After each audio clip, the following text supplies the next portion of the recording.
بسم اللہ الرحمن الرحیم۔ اللہ تعالیٰ کے فضل و کرم سے امت میں سینکڑوں اہل علم موجود ہیں جو حضرت رسالت پناہ صلی اللہ علیہ وسلم کی ختم نبوت پر بہت مدلل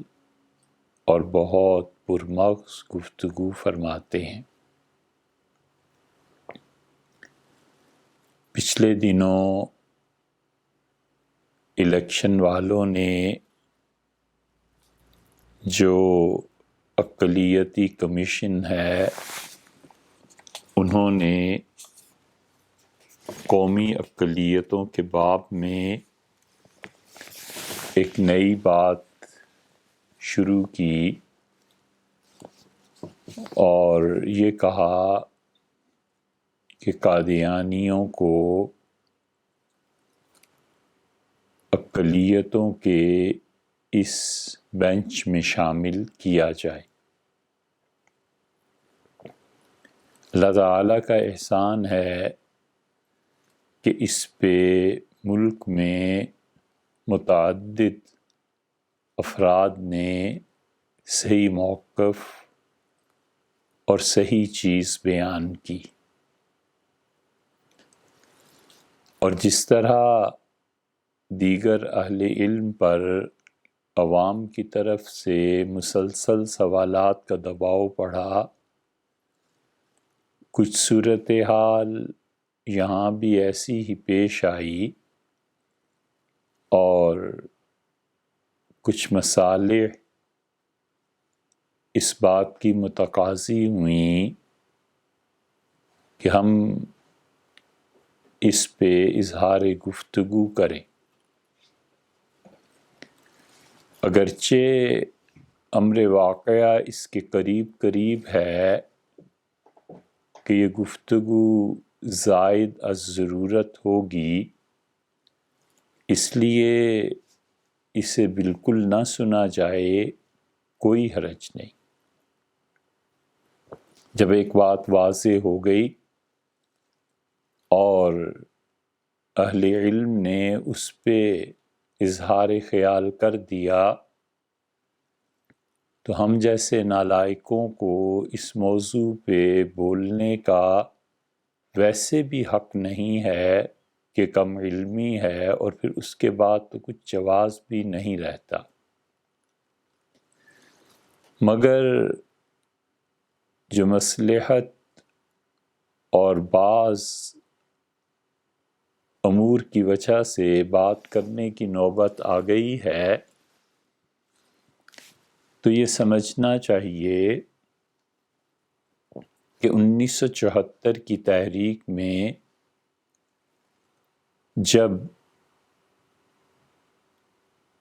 آئین کی روح سے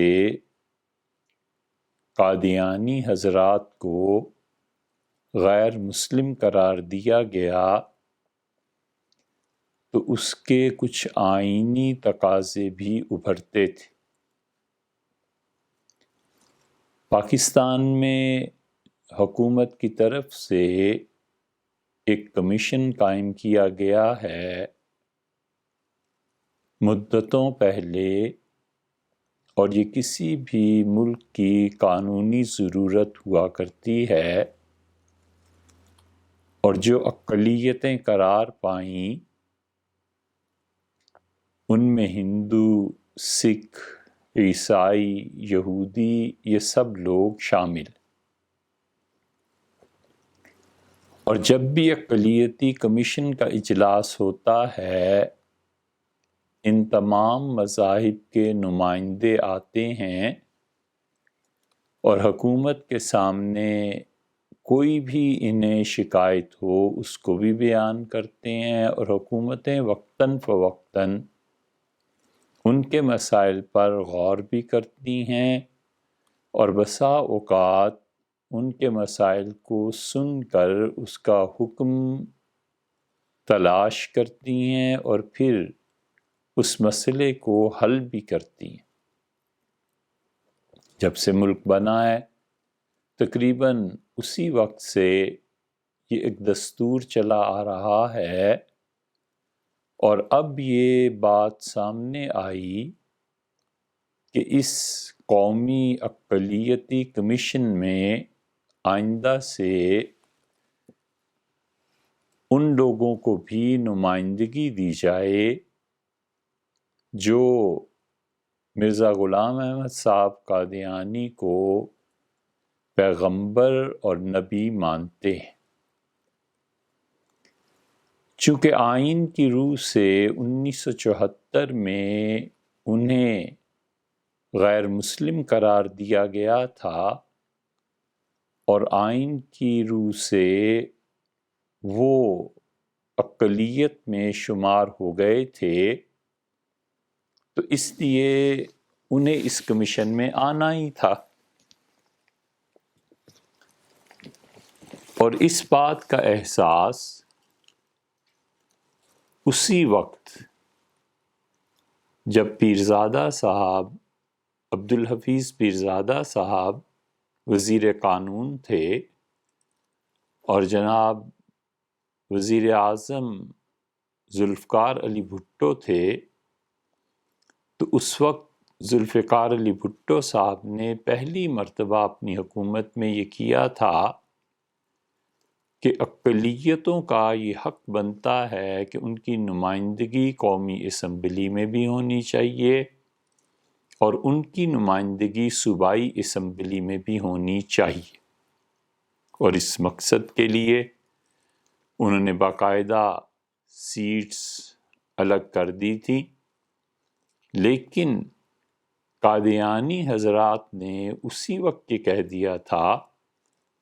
کہ ہم اپنا کوئی نمائندہ نہ قومی اسمبلی میں بھیجیں گے نہ صوبائی اسمبلی میں بھیجیں گے،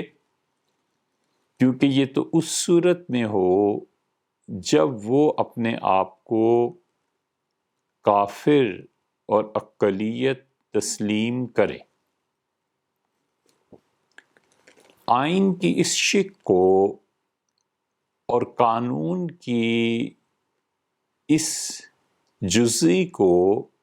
انہوں نے پہلے دن سے ہی ماننے سے انکار کر دیا۔ چنانچہ کبھی بھی ایسے نہیں ہوا کہ کوئی قادیانی جس کا خالصتاً تعلق ربوہ سے ہو، وہ قومی اسمبلی کا یا صوبائی اسمبلی میں اقلیتوں کے حصے میں آنے والی سیٹس پر الیکشن لڑا ہو اور پھر وہ آ گیا۔ یاد پڑتا ہے، اور یہ بات بالکل درست انشاءاللہ اور صحیح ہوگی، کہ ایک مرتبہ کسی قادیانی نے اسمبلی یا سینٹ میں کہیں حصہ لیا تھا، کچھ کوشش ایسی کی تھی، اور اس وقت جو جماعت احمدیہ کے خلیفہ تھے انہوں نے اسے سزا کے طور پر جماعت سے ہی نکال دیا تھا۔ ایک چیز بہرحال ایسی پیش آئی تھی، تفصیلات تاریخ میں اور جن حضرات کو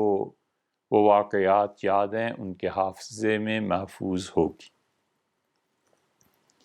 صورتحال یہ ہے کہ وہ دستور کی اس شق کو مانتے ہی نہیں، اور اتنے برس سے مسلسل ان کا 45-44 برس سے اصرار ہے کہ وہ مسلمان ہیں، اور حکومت کا یہ کہنا کہ وہ مسلمان نہیں ہیں اس سے انہیں کوئی فرق نہیں پڑتا، اور وہ جب مسلمان ہیں تو وہ کیوں اقلیتوں میں شمار کیے جائیں، اور کیوں وہ اقلیتوں کی نمائندگی جو نمائندے کرتے ہیں ان میں اپنا بھی کوئی نمائندہ بھیجیں۔ حکومت کی یہ کاوش اور موجودہ حکومت کا یہ کہنا کہ وہ بھی اقلیتوں میں اپنا آدمی بھیجیں بالکل صحیح بات ہے، لیکن سب سے پہلے حکومت کو چاہیے تھا کہ وہ ان سے تو منوائیں کہ آپ اپنے آپ کو کافر اور اقلیت کہتے بھی ہیں یا نہیں کہتے۔ اور جب وہ نہیں کہتے اور وہ کافر اپنے آپ کو ڈکلیئر نہیں کرتے اور آئین کی اس شک کو نہیں مانتے، تو پھر لازماً سوال اٹھتا ہے کہ وہ اپنی نمائندگی کے لیے اس میں کیوں کر آئیں گے۔ یہ ایک کنفیوژن ہے جو گورنمنٹ نے یہ قدم لے کے کریٹ کی ہے، اور یہ ایک الجھاؤ ہے کہ ان لوگوں کو کہنا کہ تم اپنے آپ کو کافر مان کر پھر یہاں آؤ۔ تو اس پہ بہت سے قانونی اور فقہی سوالات اٹھتے ہیں۔ پہلی بات تو یہ ہے کہ وہ قطعاً اس بات کو ماننے اور سننے کے لیے تیار نہیں ہوں گے، اور قطعاً اپنا کوئی نمائندہ نہیں بھیجیں گے، کیونکہ جو اس کی کاسٹ انہیں پے کرنی پڑے گی وہ یہ کہ آئین کی اس شک کو مانے اور اپنے آپ کو کافر قرار دیں۔ پھر حکمرانوں کو یہ بھی سوچنا چاہیے تھا کہ اگر وہ یہ سٹیپ لینا چاہتے ہیں تو قادیانی اپنے مذہب میں کیا لکھیں گے، کہ ان کا مذہب کیا ہے۔ امت مسلمہ میں جتنے بھی طبقے ہیں ان سب سے کسی بھی درجے میں کوئی فارم بھی انہیں فل کرنا ہو تو وہ خواہ دیوبند سے تعلق رکھتے ہوں، اہل بریلی ہوں، اہل حدیث ہوں اور اہل تشیع ہوں، ہر کوئی لکھتا ہے کہ ہمارا مذہب اسلام ہے۔ اور اس کے مقابلے میں پوری امت جن کے کفر پہ متفق ہے، یہ کیا لکھیں گے کہ ان کا دین اور ان کا مذہب کیا ہے۔ اگر وہ کہتے ہیں کہ ہم قادیانی ہیں تو ایک نسبت ہے قادیان کی طرف کہ بقول ان کے اور ان کے دعوے کے مطابق ان کے نبی مرزا غلام احمد صاحب وہاں پیدا ہوئے تھے، اور ظاہر ہے کہ یہ کہ کوئی مذہب نہیں ہے۔ اور اس کے ساتھ ساتھ یہ جو دستور کی اس شک کو کلیئر نہ کرنے کی چیزیں آ گئی ہیں، تو حکومت کا یہ اعلان لوگوں کو الجھاؤ اور پریشانی میں ڈال رہا ہے، اور اگر اس مسئلے کو نہ سلجھایا گیا تو یہ معمولی چیز نہیں ہے جس کو انہوں نے چھیڑا ہے۔ انہیں پورے ملک کی طرف سے، عوام کی طرف سے، غیور مسلمانوں کی طرف سے شدید مزاحمت کا سامنا کرنا پڑے گا، اور نوبت اس سے بھی بڑھ سکتی ہے جس کا غالباً ان کو اب تک صحیح اندازہ نہیں ہو سکا۔ حضرت رسالت مآب صلی اللہ علیہ وسلم کی نسبت سے جتنے بھی مسلمان ہیں، ان کی ناموس، ان کی عزت، ان کی نبوت کا، ان کا آخری نبی ہونا علیہ الصلاۃ والسلام، یہ سب معاملات ایسے ہیں جو بہت ٹچی ہیں، اور جو لوگ پس پشت ان ڈوریوں کو ہلا رہے ہیں انہیں عقل سے کام لینا چاہیے کہ یہ آگ سے کھیلنے کے مترادف ہے، اور کوئی شخص بھی حضرت رسالت پناہ صلی اللہ علیہ وسلم کی رسالت کے تحفظ اور ختم نبوت کے لیے اپنی جان پر کھیل سکتا ہے، اور اگر خدا نخواستہ یہ آگ لگی تو پھر سب بھسم ہو جائیں گے، اور وہ بھی جو ان ڈوریوں کو پیچھے سے کھینچ رہے۔ اس لیے ہوش کے ناخن لینے چاہیے۔ ختم نبوت کا مسئلہ اور رسالت مآب صلی اللہ علیہ وسلم کی نبوت کا مسئلہ یہ کوئی معمولی چیزیں نہیں ہیں۔ اسی لیے دیکھیں، جب کوئی نئی نبوت کا دعویٰ کرتا ہے تو وہ پچھلی نبوت کو مانتا ہے لیکن اس کی اطاعت نہیں کرتا۔ عیسائی سیدنا موسیٰ علیہ السلام کو مانتے ہیں کہ وہ خدا کے بہت عظیم الشان پیغمبر تھے، لیکن اطاعت انہوں نے اس نئے نبی کی حضرت یسوع مسیح علیہ السلام کی، جب وہ ان میں آئے۔ ہم لوگ سیدنا مسیح علیہ السلام ان پر ایمان بھی رکھتے ہیں، انہیں خدا کا عظیم رسول ہمارے عقیدے کا حصہ ہے، ہم اسے مانتے ہیں، لیکن اطاعت ان کے دین کی نہیں ہے،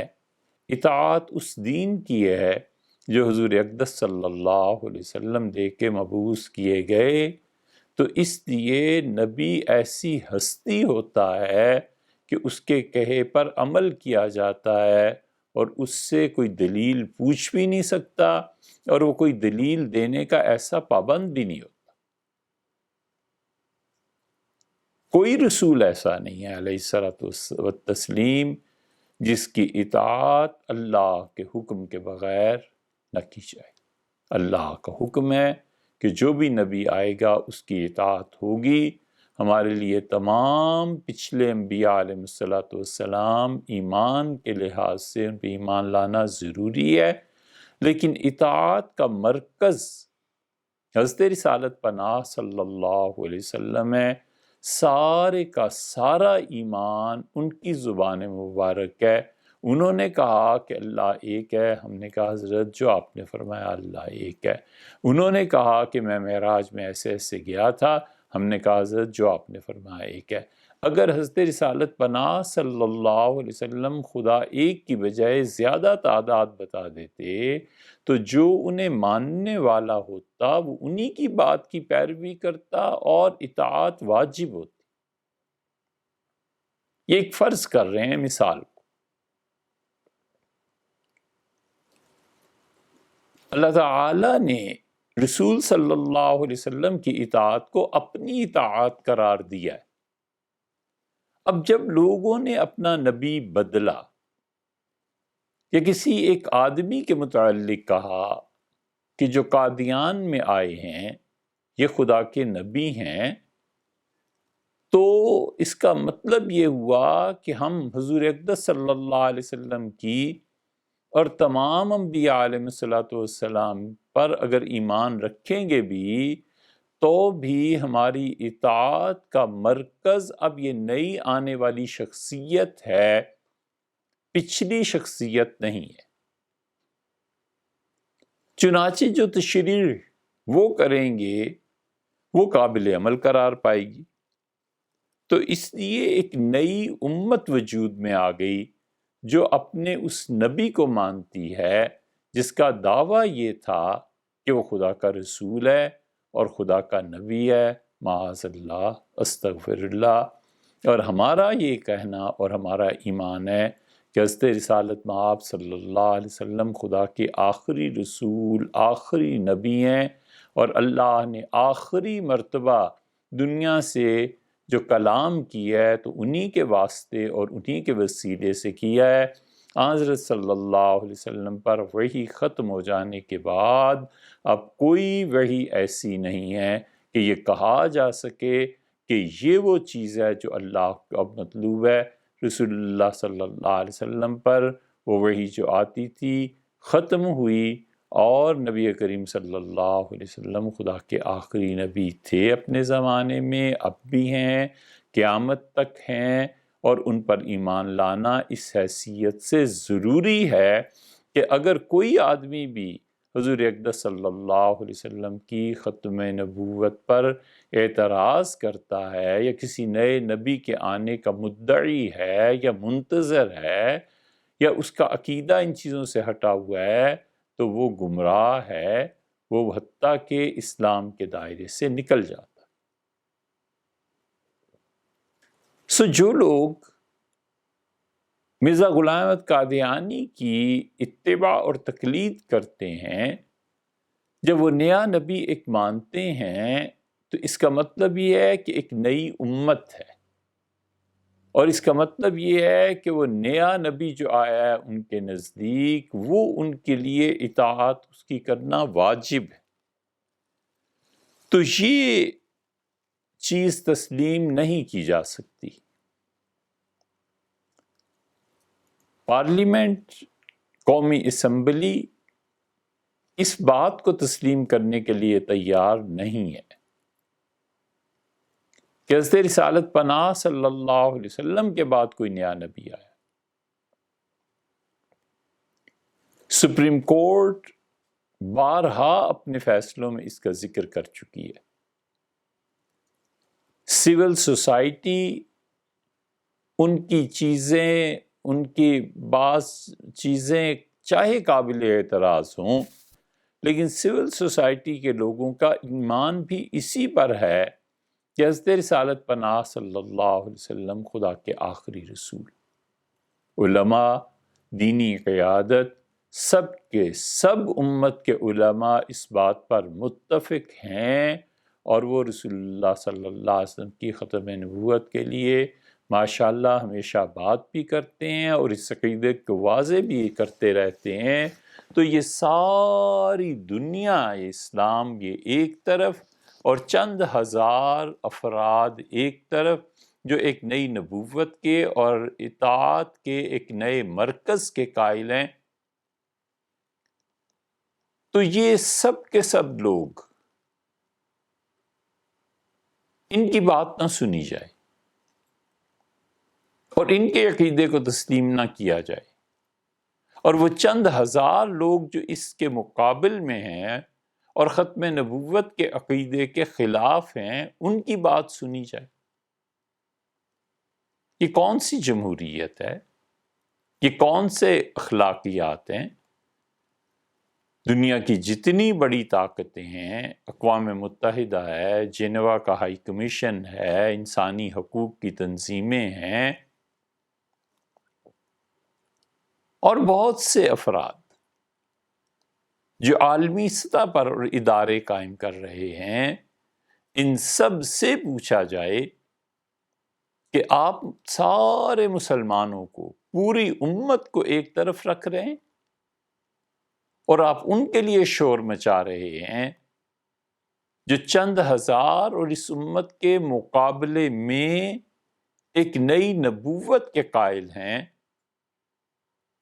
تو ظلم ان پہ ہو رہا ہے کہ ان پہ ہو رہا ہے؟ عقیدہ ان کا بگاڑا جا رہا ہے یا ان کا؟ اور اسی طرح اس مظلومیت میں ان کے لیے ایسی مراعات پیدا کرنا جو زیادہ سے زیادہ اس امت کے خلاف ان کی مدد کریں، یہ کون سا انصاف؟ انصاف ہی کرنا ہے اور انسانی حقوق کی پاسداری کرنی ہے تو آپ ان کو بھی تو دیکھیں، اقوام متحدہ ہو، یورپین یونین ہو، اور دنیا کی وہ تمام قوتیں جو عدل اور انصاف کو عام کرنا چاہتی ہیں، وہ یہ دیکھیں، سوچیں اور ہمارے اس سوال کا بھی جواب دیں کہ ایک طرف پوری امت ہے، پوری امت کی دینی قیادت ہے، تمام مسلمان ہیں جو کروڑوں میں ہیں، اور ان کے لیے باقاعدہ قانون بنانے اور وضع کرنے اور قانون کی تشریحات کے لیے جگہ جگہ پر دارالافتاء موجود ہیں، ان کے مفتی ہیں، ان کے فقیہ ہیں، ان سب کو چھوڑ دیں اور چند ہزار آدمیوں کے دفاع اور ان کے حقوق کے لیے جد و جہد کریں۔ کہاں ہے انصاف؟ اور کیا کرنے چلے؟ اس لیے یہ نہیں کیا جا سکتا کہ عقیدے پہ زد آئے اور یہ نہیں کیا جا سکتا کہ وہ پرچارک انسانیت کے ہوں، انسانی حقوق کی تنظیمیں ہوں، یا کوئی بھی شخص جو مذہب اور عقیدے میں دخل دے گا اس کی مان لی جائے اور پچھلی پوری امت کو چھوڑ دیا جائے، اور وہ چند ہزار جنہیں وہ تعویلات کتاب و سنت میں پیش کرنے کا موقع ملا ہے جو اس سے پہلے امت نے تسلیم تو کیا کی ہوتی، رد کرتی تھی۔ ان کا مذہب کون سا ہے؟ ان کا دین کون سا ہے؟ ان کی کتاب کون سی ہے؟ اس لیے یہ آفر کرنا اور اس وقت میں آفر کرنا، حکومت سوچے کہ ان کا مذہب کیا درج کرے گی، ان کی کون سی کتاب درج کرے گی، اور یا تو پھر اس کے پیچھے کوئی لمبی منصوبہ بندی ہے جس کا یہ آغاز کرنا ہے۔ آخر کیا ایسی مصلحت ہے کہ ہر 2-4 مہینے بعد اس مسئلے کو چھیڑ دیا جاتا ہے، ہر 2-4 مہینے بعد ختم نبوت زیر بحث آ جاتی ہے، ہر 2-4 مہینے بعد ایک بات اٹھ جاتی ہے؟ کیا یہ ہے کہ کوئی لمبی منصوبہ بندی ہے آئندہ کے لیے، اور پلس چیک کی جا رہی ہے کہ ذرا چھیڑ کے دیکھیں ہوتا کیا ہے، اگر رسپانس سخت ہے تو پھر ٹھہر جاؤ، بھی پھر کبھی ٹرائی کر لیں گے، اور اگر نہیں ہے اور کوئی پوچھنے والا نہیں ہے تو پھر جو جی میں آئے کر گزرو، اور کفر اور اسلام اور بھگوان اور رحیم اور رحمان یہ سب ایک ہی ہیں، کوئی پرواہ نہ کرو، اور آخرت برباد کرنے کے لیے سارے سامان مہیا کر لو، والعیاذ باللہ۔ کہ منصوبہ بندی یہ ہے، اور اس بحث کو اس لیے چھیڑا جا رہا ہے کہ ہندوستان میں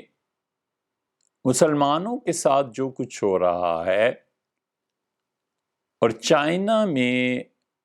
مسلمان ان کے ساتھ جو کچھ ہو رہا ہے، اس پہ امریکہ سے تنقید آئی، چائنا کے بارے میں تو بہت زیادہ، اور انڈیا کو بھی آنکھیں دکھائی گئی ہیں کہ آپ لوگ مسلمانوں کے ساتھ کیا کر رہے ہیں،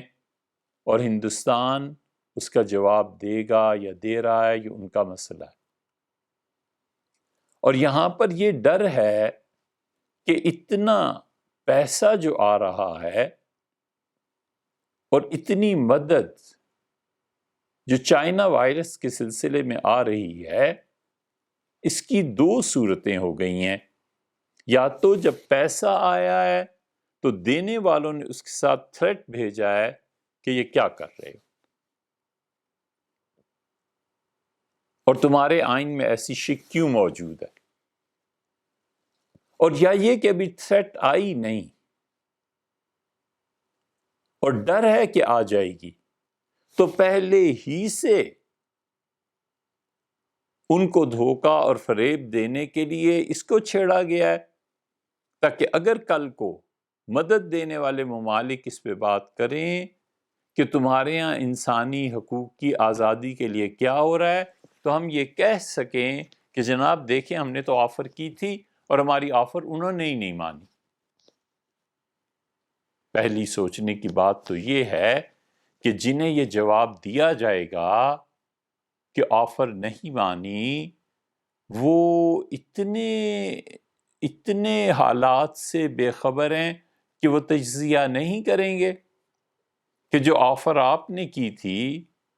کس کاسٹ پہ کی تھی، وہ کیا پے کریں، وہ پے یہ کریں کہ اپنے آپ کو کافر کہیں، تو یہ تو ہو نہیں سکتا تھا، آپ نے کیسے ان سے منوانے کی بات کر لی تھی، ہمیں دھوکہ دیتے ہیں۔ اور یا پھر یہ کہ جن کے لیے اتنا کچھ کیا جا رہا ہے، ان کے ایک ادنا سے نمائندے شکور صاحب جو ربوہ کے رہنے والے ہیں، وہ جا کر پریزیڈنٹ ٹرمپ سے ملے تھے اور انہوں نے شکایت کی تھی پاکستان میں رہنے والے مسلمانوں کی کہ مجھ پر ظلم کیا جا رہا ہے۔ تو سوچنے کی بات یہ ہے کہ اگر یہ کچھ ہے پس پردہ، تو یہ جو ختم نبوت کے منکر ہیں قادیانی، ان کے ہاتھ زیادہ لمبے، وہ جا کر پہلے سے کہیں گے کہ جنہوں نے ہمیں یہ آفر کی ہے یہ دجل اور فریب ہے، ہم چونکہ مانیں گے نہیں، تو آپ کی نظر میں بڑھنے کے لیے، آپ کا قرب حاصل کرنے کے لیے یہ ایک نیا شوشہ چھوڑا گیا۔ یہ ایسی بات ہے جو خیال ہے کہ ایسی سیاسی چال ممکن ہے، آپ اس سے اتفاق کریں، اس کا انکار کریں، کوئی حرج نہیں، یہ کوئی شرعی مسئلہ نہیں ہے، یہ ایک سیاسی تجزیہ ہے کہ یہ اس موقع پہ بغیر کسی سان و گمان کے اس مسئلے کو چھیڑا کیوں گیا۔ اللہ نے فرمایا یبتغون عندہم العزہ، یہ چاہتے ہیں کہ کافروں کی نظر میں اپنا مقام بنائیں، اور انہیں نہیں پتا کہ مقامات دینا، عروج دینا اور غلبے کے فیصلے یہ اللہ کے ہوتے ہیں، کسی کے ہاتھ میں یہ فیصلہ نہیں ہوتا۔ اللہ نے فرمایا للہ جمیعا، تمام کے تمام فیصلے وہ بے نیاز ذات، وہ لوگوں کا کارساز اور اپنی خلق پر نظر فرمانے والا، شفقت اور رحمت کی وہ خود کیا کرتا ہے۔ پھر ایک نیا شوشہ آیا اور اس کا خلاصہ یہ ہے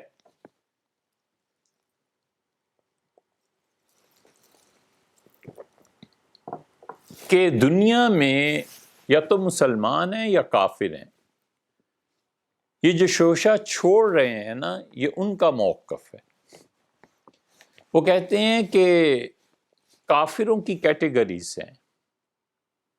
اس کیٹیگری میں کچھ تو ایسے ہیں جیسے ہندو، بدھسٹ، سکھ، یہ سب وہ لوگ ہیں جو کسی کتاب کے قائل نہیں ہیں، اور اگر ہیں بھی تو انسانوں کے اشعار اور اس قسم کی چیزیں، لہٰذا وہ اہل کتاب نہیں ہیں۔ اور اللہ تعالی نے اہل کتاب اور دوسری قسم کے کافر جو کتاب کے وجود کے قائل ہی نہیں ہیں، دونوں میں فرق کیا ہے۔ اور اہل کتاب میں عیسائی اور یہودی ہیں، اللہ تعالی نے کتاب کی وجہ سے یہ رعایت دی ہے کہ ان کی خواتین سے نکاح اور ان کا ذبیحہ جائز ہے۔ پھر شوشہ اگلا یہ ہے کہ قادیانی کہاں فال کرتے ہیں، اور انہوں نے اپنی دانست میں یہ کہا کہ قادیانی فال کرتے ہیں ہندو اور وغیرہ وغیرہ جو مذاہب ہیں ان کے ساتھ نہیں، بلکہ اہل کتاب کے ساتھ، کیونکہ وہ کتاب مانتے ہیں قرآن کریم، لہذا عیسائی اور یہودی وہ تو چونکہ قرآن کو بھی نہیں مانتے ہیں اہل کتاب، تو ان سے بہتر اہل کتاب قادیانی حضرات ہیں کہ کم سے کم کتاب اور نبی صلی اللہ علیہ وسلم دونوں کو مانتے۔ آپ اندازہ کریں کہ جہالت کے کیسے کرشمے ہیں، اور اندازہ کریں کہ اگر زانو تلمذ نہ طے کیا ہو اور کہیں سے تربیت حاصل نہ کی ہوئی ہو تو یہ کیسے کیسے شگوفے پھوٹتے ہیں۔ اور یہ بالکل خیال نہیں فرمایا گیا کہ جو آپ ان کو اہل کتاب سے بہتر اہل کتاب مان رہے ہیں، اور دلیل یہ دے رہے ہیں کہ وہ خدا کی کتاب کو مانتے ہیں، تو دیکھیے امت میں، اہل علم میں وہ بہت اچھی طرح جانتے ہیں کہ اہل تشیع کے کفر پر اتفاق نہیں ہوا۔ کچھ علماء نے جو کفر کا فتویٰ بھی دیا تو پابندی اور شرائط لگائیں۔ مثلا یہ کہا کہ کوئی شخص اگر خدا کی کتاب کو ناقص جانتا ہے، قرآن کریم کو، تو پھر وہ کفر کی بات کرتا ہے۔ مثلا یہ کہا کہ حضور اقدس صلی اللہ علیہ وسلم کی ازواج مطہرات کے متعلق کوئی ایسی بات کرتا ہے تو قرآن میں جو آیا ہے اس آیت کا انکار ہے، لہٰذا وہ کفر کرتا ہے۔ ایک چھوٹی سی مثال یہ ہے کہ وہ کہتے ہیں کہ ایک آدمی وہ یہ کہتا ہے کہ سیدنا ابو بکر رضی اللہ عنہ صحابی نہیں تھے، تو عالمگیری میں لکھا ہے کہ وہ کفر کا ارتکاب کر رہا ہے، کیونکہ قرآن یہ کہتا ہے کہ اذ یقول اذ ہما فی الغار، جب وہ دونوں غار میں تھے ہجرت کی رات میں، اذ یقول لصاحبہ، اور وہ اپنے دوست، اپنے صحابی سے یہ کہہ رہے تھے، تو کہنے والے رسول اللہ صلی اللہ علیہ وسلم ہے اور صحابی حضرت بکر رضی اللہ عنہ۔ تو فقہا کہتے ہیں جو حضرت بکر رضی اللہ عنہ کی صحابیت کا انکار کرتا ہے اس کا یہ انکار کفر ہے، کیونکہ قرآن کے اس لفظ کا اس نے انکار کر دیا جس کو اللہ کہہ رہا ہے کہ یقول لصاحبی، حضور صلی اللہ علیہ وسلم اپنے صحابی رضی اللہ عنہ سے یہ بات ارشاد فرما رہے تھے۔ اگر یہ مثال ذہن میں بیٹھ گئی ہے اور اس نے اپنی جگہ پکڑ لی ہے تو بالکل ٹھیک اسی طرح وہ کیسے اہل کتاب ہو سکتے ہیں؟ خدا کہتا ہے کہ حضرت رسالت پناہ صلی اللہ علیہ وسلم اللہ کے آخری رسول ہیں، وہی ان پہ ختم ہو گئی۔ اب اس خاتم اور خاتم کی بحث چھیڑنا اور آخری ہیں یا آخری جو آئندہ بنا سکیں وہ ہیں، اور لغت کی کتابوں کے حوالے اور اس آیت کے ترجمے میں تحریف کرنا اور اس کے وہ مطالب اور معانی لینا جو آج تک امت میں کسی نے نہیں لیے تھے، ان معانی کو اپنے عقیدے پہ چسپاں کرنا کہ حضرت رسالت پناہ صلی اللہ علیہ وسلم کے بعد نبوت جاری ہے اور مرزا غلام احمد قادیانی خدا کے نبی تھے، وہ اس نبوت میں کس حد تک گئے ہیں یہ ابھی بات آئی جاتی ہے۔ یہ اس آیت کا انکار نہیں ہے۔ قرآن کی وہ آیات جو عقیدے سے تعلق رکھتی ہیں، بہت سی آیات ایسی ہیں جن سے احکامات ثابت ہوتے ہیں، بہت سی آیات ایسی ہیں جن سے آخرت کا حکم ثابت ہوتا ہے، بہت سی آیات ایسی ہیں جو قانونی پہلو رکھتی ہیں، اور بہت سی آیات عقیدے کا بھی پہلو رکھتی ہیں۔ تو عقیدے میں گڑبڑ کرنا، یہ کتاب میں تحریف نہیں کرنا تو اور کیا؟ اور کتاب میں تحریف کفر نہیں ہے؟ اس لیے ختم نبوت قطعی عقیدہ جو قرآن سے ثابت ہے، اس کے متعلق یہ کہنا کہ یہ اہل کتاب میں ہے، اور اہل کتاب میں بہتر اہل کتاب میں ہے کہ عیسائی اور یہودی وہ کتاب و سنت قرآن اور صاحب قرآن علیہ الصلوۃ والسلام کو نہیں مانتے تھے، لیکن یہ مانتے ہیں۔ تو جو صحابیت کا انکار کرے وہ کفر کرتا ہے، کیوں؟ اس لیے کہ وہ قرآن ہی کی ایک لفظ کا انکار کر رہا ہے نا۔ تو جو ختم نبوت کا انکار کرے، وہ خاتم النبیین جو الفاظ آئے ہیں جن کو پڑھنا حلف نامے میں پرائم منسٹر کو نہیں آیا، مسلمان تو ہم اتنے ہی ہیں بس پھر اور اسلام ہمیں اتنا ہی عزیز ہے.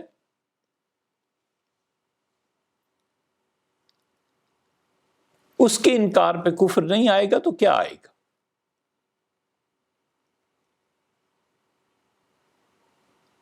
اور پھر انہیں بہتر اہل کتاب قرار دینا. ارے بھائی، جو عیسائی ہے وہ سیدھا سادہ کہتا ہے کہ میرا یہ عقیدہ ہے. ہم کہتے ہیں جناب والا یہ عقیدہ اللہ تعالیٰ نے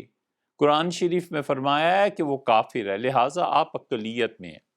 یہودی کہتا ہے یہ عقیدہ ہے، ہم کہتے ہیں یہ کفر ہے. بھائی اگر آپ سچے ہیں تو ہم جھوٹے ہیں، ہم سچے ہیں تو آپ جھوٹے. عقیدے میں تعویلات نہیں چلتی، وہ دو ٹوک فیصلے ہوا کرتے ہیں. اللہ ایک ہے یا دو ہیں؟ ایک ہے. خدا ہے یا نہیں ہے؟ حضرت رسالت پناہ صلی اللہ علیہ وسلم خدا کے رسول ہیں نہیں ہیں؟ تقدیر ہے نہیں ہے؟ یہ تو بے لاگ فیصلے ہیں. ان فیصلوں میں آپ خود سوچیں، یہ بہتر اہل کتاب ہونے کا جو شوشہ چھوڑا جا رہا ہے، ایک آدمی جس کا مرزائیت پر ایمان ہے وہ یہ کہتا ہے کہ یہ آذان ہے جو میں بول رہا ہوں، جو میں پڑھ رہا ہوں، جو میں دے رہا ہوں، چینٹنگ. ہم کہتے ہیں کہ آذان مسلمان کا حق ہے، آپ کا نہیں ہے. وہ کہتا ہے میں نماز پڑھ رہا ہوں. ہم کہتے ہیں کہ نماز آپ کا حق نہیں ہے، نماز مسلمان کا ہے. بنیادی طور پہ آپ کا عقیدہ چونکہ اسلام کے خلاف ہے، لہٰذا اسلام کے شعائر یا جن چیزوں سے اسلام ثابت ہوتا ہے اس پہ آپ کا حق نہیں بنتا. اگر آپ کا حق بنتا ہے اور ہم اس بات کا نوٹس نہ لیں اور چھوڑ دیں تو آذان آپ بھی کہہ رہے ہیں، آذان ایک سنی مسلمان بھی کہہ رہا ہے، نماز آپ بھی پڑھ رہے ہیں، نماز وہ بھی پڑھ رہا ہے، قرآن کی دعویٰ آپ کا بھی ہے، اس کا بھی ہے. دین خلط ملط ہو کر رہ جائے گا. شراب کی بوتل ہے، عیسائی اور یہودی صاف کہتے ہیں کہ یہ شراب ہے. ہم کہتے ہیں بالکل ٹھیک ہے، جس نے پینی ہوگی پیے گا، نہیں پینی ہوگی نہ پیے گا. اب شراب پر، کفر پر اسلام کا لیبل لگا دیں اور لوگوں کو کہیں کہ یہ زمزم ہے، تو یہ جسے آپ بہتر اہل کتاب قرار دے رہے ہیں وہ جرم کا مرتکب ہو رہا ہے اور مذہب کے معاملے میں وہ دھاندلی کر رہا ہے. جو کفر ہے اس کو اسلام بنا کر پیش کر رہا ہے، جو غلط چیز ہے اس کو وہ صحیح کہہ رہا ہے. مارکیٹ میں گوشت لینے گئے، اس نے کہا جی یہ پورک ہے، سور کا گوشت ہے. بات صاف ہو گئی. اور کوئی سور کا گوشت بیچے اور کہے یہ گائے کا گوشت ہے تو یہ بہتر بات ہے یا بدتر بات ہے؟ ہمارا اور قادیانیوں کا عقیدے کے اعتبار سے یہاں پہنچ کر تنازع جو پڑا ہے، ہم کہتے ہیں جو آپ کا عقیدہ ہے وہ کفر کا ہے. آپ صاف طور پر کہیں کہ کفر ہے اور ہمیں کسی اسلام سے کوئی غرض نہیں، بس ٹھیک ہے آپ جائیں اقلیتی کمیشن میں جائیں، کچھ بھی ہو. اس لیے کہ ہر آدمی کو مذہب سے واسطہ پڑتا ہے. وراثت جب تقسیم ہوگی تو کیا کہیں گے کہ مسلمان ہے یا کافر ہے؟ آخر مذہب ملت کچھ تو ہوگا نا. خانے میں جہاں لکھیں گے کہیں بھی تو کیا لکھیں گے کہ یہ کیا ہے؟ بالکل اسی طرح عیسائیت، یہودیت جو چیز اصل ہے وہ ظاہر کرتے ہیں، اور یہاں پر اصل چیز ظاہر نہیں ہو رہی بلکہ عقیدے میں دجل ہے، فریب ہے. حضرت رسالت پناہ صلی اللہ علیہ وسلم کو آخری نبی نہیں ماننا ہے، اور انہوں نے جتنی چیزیں خدا کی طرف سے پائی ہیں ان کو لے لینا ہے، ان کو چھیننا ہے، ان پر عمل کر کے لوگوں کو بتانا ہے کہ جی اصل مذہب تو ہمارے پاس ہے۔ اگر اصل مذہب آپ کے پاس ہے تو آپ کیوں نہیں کہتے کہ حضرت رسالت پناہ صلی اللہ علیہ وسلم کے بعد نبوت کا دعویٰ کرنے والا شخص اسلام سے خارج؟ اب صاف عقیدے کی بات بیان کریں۔ انہیں اس حد تک یہاں تک مرزا غلام احمد قادیانی صاحب کو پیغمبر منوانے کا جنون چڑھا ہوا ہے کہ ان کے دوسرے خلیفہ مرزا بشیر، پہلے تو حکیم نور الدین تھے، دوسرے بشیر الدین تھے، انہوں نے صاف اور واضح لفظوں میں فرمایا کہ کل مسلمان تمام کے تمام جو حضرت مسیح موعود کی بیعت میں شامل نہیں ہوئے، کل مسلمان دنیا بھر کے جو حضرت مسیح موعود کیا ہے؟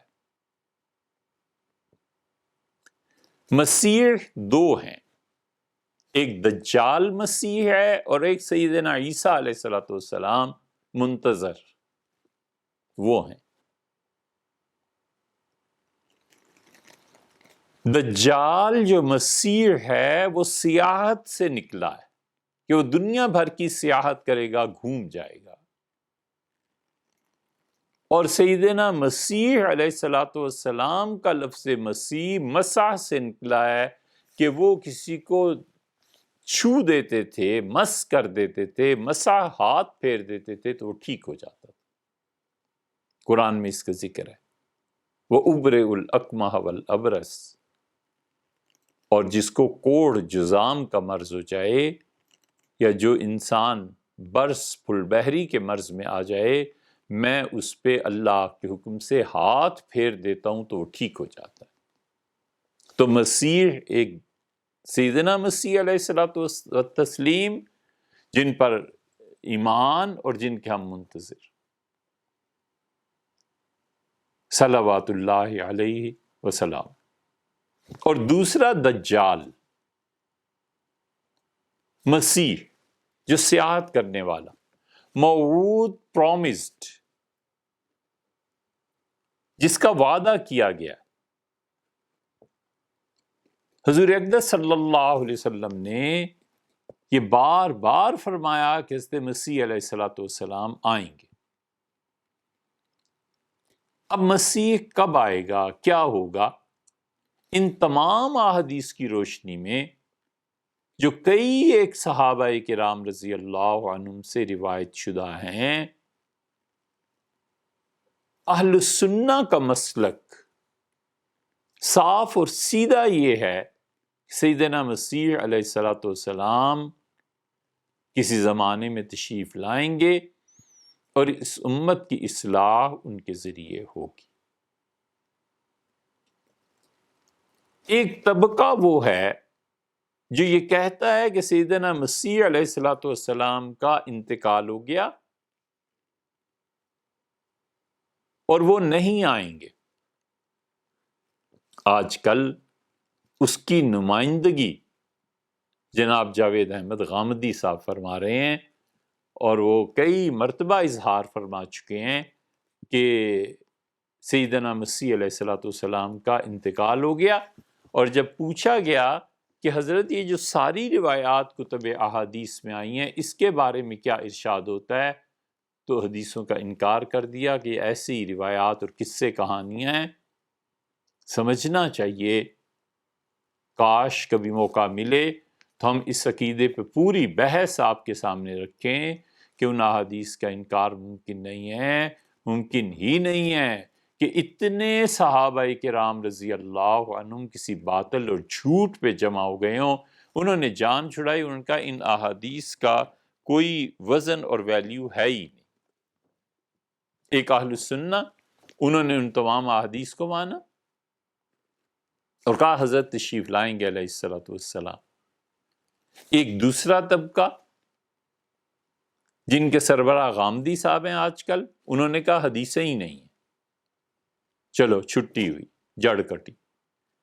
اور تیسرے یہ قادیانی، انہوں نے کہا بالکل احادیث درست ہیں، مسیح موعود نے آنا ہے، اور مسیح موعود جس کا وعدہ تھا، پرامزڈ مسیحا، وہ قادیان میں آ گئے۔ اور جتنی احادیث رسول اللہ صلی اللہ علیہ وسلم نے مسیح کے بارے میں، عیسیٰ علیہ السلام کے بارے میں کہی تھی، وہ سب سچی ہیں، اور وہ سب کی سب مرزا غلام احمد قادیانی پر فٹ بیٹھتی۔ اس لیے کہا جاتا ہے مرزا غلام احمد قادیانی کو مسیح موعود، یعنی وہ عیسیٰ آ گیا جس کا وعدہ تھا۔ اس لفظ کی تشریح کے بعد آپ خلیفہ ثانی، جو ان کی دوسری خلافت تھی، اس کا اعلان سن لیجیے۔ وہ کہتے ہیں کل مسلمان جو حضرت مسیح موعود کی بیعت میں شامل نہیں ہوئے، ایک تو بیعت وہ تھی جو اپنی زندگی میں وہ لیتے تھے، پھر ان کے بعد اب تک بیعت ہوتی ہے دوسری خلافت مرزا بشیر صاحب کی، تیسری خلافت مرزا ناصر صاحب کی، چوتھی خلافت مرزا طاہر صاحب کی، اور پانچویں خلافت اب مرزا مسرور صاحب کی۔ یہ پانچوں کے پانچوں خلفاء بیعت لیتے ہیں مرزا غلام احمد صاحب قادیانی کے نام کی کہ وہ خدا کے نبی ہیں۔ تو جو براہ راست شامل نہیں ہوئے مرزا صاحب کی زندگی میں، اور جو اب بھی شامل نہیں ہو رہے ان کے خلفاء کے واسطے سے، ڈائریکٹلی یا انڈائریکٹلی، کہتے ہیں کل مسلمان جو حضرت مسیح موعود کی بیعت میں شامل نہیں ہوئے، خواہ انہوں نے حضرت مسیح موعود کا نام بھی نہیں سنا، وہ کافر اور دائرہ اسلام سے خارج۔ جس نے مسیح موعود پرامز مسیحا کا نام بھی نہیں سنا، وہ بھی کافر اور دائرہ اسلام سے خارج ہے۔ اتنا اصرار ہے انہیں مرزا غلام احمد قادیانی کو نبی منوانے پر کہ وہ کہتے ہیں اگر تم نے نام بھی نہیں نہ سنا تب بھی ضروری ہے ان پہ ایمان لاؤ۔ ہم یہ بات تو حضرت رسالت پناہ صلی اللہ علیہ وسلم کے بارے میں نہیں کہہ سکتے، شرم آتی ہے کہ ان ناپاک اور نفرت سے بھرے ہوئے ناموں کے بعد حضرت رسالت پناہ صلی اللہ علیہ وسلم کا نام لیا جائے۔ معاذ اللہ کہ ہم کبھی استغفر اللہ، اس کا تصور بھی نہیں کیا جا سکتا۔ مگر جس آدمی نے رسول اللہ صلی اللہ علیہ وسلم کا نام نہیں سنا، آسٹریلیا میں ایک بچہ پیدا ہوا ہے، چائنا میں ہوا ہے، 13-14 برس کی عمر میں بالغ ہو گیا ہے، 17 سال کی عمر میں مر گیا ہے، نبی کریم صلی اللہ علیہ وسلم کا پیغام اس تک نہیں پہنچا، اسلام کا پیغام خود اس کی زبان میں اس تک نہیں پہنچا، ہم تو اسے جہنمی نہیں کہتے۔ عقیدے کی کتابوں میں یہ مسئلہ لکھا ہے، اور اس مسئلے پہ ہم نے بہت تفصیل سے بحث کی ہے کہ جن لوگوں تک اسلام کا پیغام نہیں پہنچا، خود ان کی زبان میں نہیں پہنچا، ان کا آخرت میں کیا تصور ہے اور کیا ہوگا۔ حضرت مجدد الفسانی سرہندی رحمت اللہ علیہ نے یہاں پر پہنچ کے ماتریدیہ کے عقیدے سے اشاعرہ کی طرف انتقال فرمایا۔ یہ سب تفصیلات ہو چکی، ریکارڈ میں ہیں، آپ اسے سن لیجئے۔ ہم تو حضرت رسالت پناہ صلی اللہ علیہ وسلم اسلام اور دین حق کے بارے میں یہ نہیں کہتے کہ جس تک نہیں بھی پہنچا وہ بھی جہنمی اور وہ بھی کافر، انہیں اتنا اصرار ہے۔ وہ کہتے ہیں مرزا غلام احمد قادیانی کی بیعت میں جو لوگ شریک نہیں ہوئے اور جنہوں نے ان کا نام بھی نہیں سنا، وہ بھی کافر اور دائرہ اسلام سے خارج، اور جنہوں نے نام سنا ہے اور جن تک ان کا پیغام پہنچا ہے اور جنہوں نے مرزا غلام احمد کی کتابیں پڑھی ہیں، یہ تو پھر بدترین کافر ہوئے، یہ تو پھر زیادہ اسلام کے دائرے سے خارج ہوئے۔ یہ ہوش نہیں آتا جو انہیں اہل کتاب قرار دے رہے ہیں کہ وہ دھوکہ دیتے ہیں، اسلام کا نام استعمال کرتے ہیں، اور کہ یہ ہمارا فرض نہیں بنتا کہ ہم اپنی آئندہ نسلوں تک یہ پیغام پہنچائیں کہ بیٹے جو اسلام ہے، جو دین ہے، وہ سارے کا سارا حضرت رسالت پناہ صلی اللہ علیہ وسلم کی زبان مبارک اور انہی کی ناموس، انہی کی عزت، انہی کے احترام، انہی کی تعلیم کے ساتھ جڑا ہوا ہے، اور اگر ان سے جڑاؤ نہیں ہے تو پھر کچھ بھی نہیں۔ اس لیے یہ نئے نئے فتنے اٹھ رہے ہیں، سمجھنا چاہیے کہ اہل کتاب ہونے میں قادیانیوں کا کوئی حصہ نہیں، وہ ہرگز اہل کتاب نہیں ہے۔ اگر کوئی اہل کتاب انہیں کہتا ہے، مانتا ہے، تو اسے جواب دینا چاہیے کہ جو دجل اور فریب انہوں نے اسلام کے نام پہ مچا رکھا ہے، اس سے کیسے چھٹکارا حاصل کیا جائے گا۔ اس لیے اقلیتی کمیشن میں ان کو مدعو کرنا ویلکم، وہ اپنے آپ کو کافر کہیں، کمیشن میں آئیں، لیکن ظاہر ہے کہ وہ کبھی بھی یہ نہیں کریں گے۔ اور آخری بات یہ ہے کہ شاید مقتدر قوتوں کا اور بالا حکام جو ہیں ان کا رویہ اسلام کے بارے میں کوئی سنجیدگی پر مبنی ہے ہی نہیں۔ انہیں کوئی فکر نہیں ہے کہ ملک میں اسلام کے ساتھ کیا کھلواڑ کیا جا رہا ہے۔ آئے دن نئے سے نئے شوشہ اٹھا دو، پھر چپ کر کے بیٹھ کے تماشا دیکھو۔ اسلام ہے، نہیں ہے، اس میں کسی کی عزت ہے، نہیں ہے۔ اسلام کو جو لوگ سمجھتے اور جانتے اور جنہوں نے اپنی ساری عمریں کھپا دی ہیں، ان لوگوں کی بھی کوئی ویٹیج ہے یا نہیں ہے، کوئی پرواہ نہیں۔ اگر انہیں اسلام کی، دین کے شاعر کی اتنی پرواہ ہوتی تو وہ فواد چوہدری اور ایک خاتون جو بہت قریب ہیں، شیریں مزاری، وہ جو کچھ آئے دن اسلام کے خلاف اور اہل علم کے خلاف بکتے رہتے ہیں، اس کا بھی تو نوٹس لیتے۔